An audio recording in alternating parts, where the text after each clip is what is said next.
ಮನೆಯಲ್ಲಿರುವಂಥ ಸೊಪ್ಪುಗಳನ್ನ ಉಪಯೋಗಿಸ್ಕೊಂಡು 15 ನಿಮಿಷದಲ್ಲಿ ಹೇಗೆ ಗ್ರೇವಿನ ಮಾಡೋದಂತ ನೋಡೋಣ ಬನ್ನಿ. ನೀವಿಲ್ಲಿ ಮನೆಯಲ್ಲಿ ಯಾವ ಸೊಪ್ಪಾದರೂ ತೊಗೊಳ್ಬೋದು.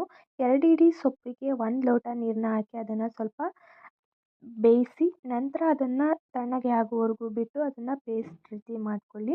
ನಂತರ ಪ್ಯಾನ್ಗೆ ಎಣ್ಣೆ ಬಿಟ್ಟು ಸ್ವಲ್ಪ ಸಾಸಿವೆ, ಜೀರಿಗೆ, ಹಿಂಗು, ಕರಿಬೇವಿನ ಸೊಪ್ಪನ್ನ ಹಾಕಿ ಸ್ವಲ್ಪ ಬಾಡಿಸಿ ನಂತರ 2 ಹೆಚ್ಚಿಟ್ಕೊಂಡಿರುವಂಥ ಟೊಮೊಟೊನ ಹಾಕಿ ಅದನ್ನು ಫ್ರೈ ಮಾಡಿ.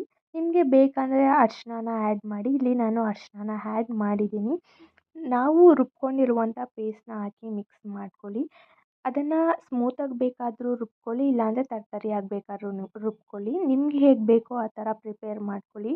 ಅದನ್ನ ನಂತರ ಇದಕ್ಕೆ ಖಾರಕ್ಕೆ ಅನುಗುಣವಾಗಿ ನಿಮ್ಗೆ ಎಷ್ಟು ಖಾರ ಬೇಕೋ ಅಷ್ಟು ಚಿಲ್ಲಿ ಪೌಡರ್ನ ಹಾಕಿ ನಂತರ ಅದಕ್ಕೆ ಸ್ವಲ್ಪ ಧನಿಯಾ ಪೌಡರ್ ಮತ್ತು ಕೊತ್ತಂಬರಿ ಸೊಪ್ಪು ಮತ್ತು ಸಾಲ್ಟನ್ನ ಹಾಕಿ ಒಂದು 2 ನಿಮಿಷಗಳ ಕಾಲ ಅದನ್ನು ಬೇಯೋದಕ್ಕೆ ಅಂತ ಬಿಟ್ಬಿಡಿ.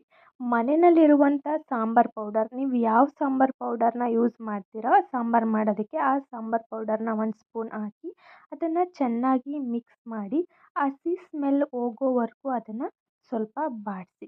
ಇದನ್ನು ನೀವು ಚಪಾತಿ ಜೊತೆನಾದರೂ ಸರ್ವ್ ಮಾಡಿ, ಇಲ್ಲ ಅನ್ನದ ಜೊತೆನಾದರೂ ಸರ್ವ್ ಮಾಡಿ.